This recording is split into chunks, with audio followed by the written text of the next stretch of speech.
So I got a customer that contacted me yesterday, Sunday, said, hey, my garage door spring broke. I tried lifting it open and I think I broke the cables as well.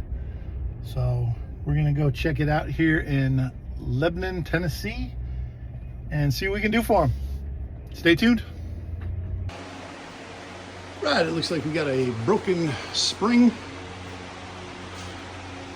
and then 2 broken cables on this door, and we are going to be replacing them. Stay tuned.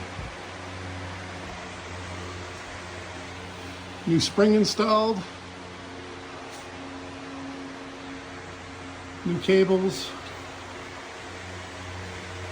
We are good to go.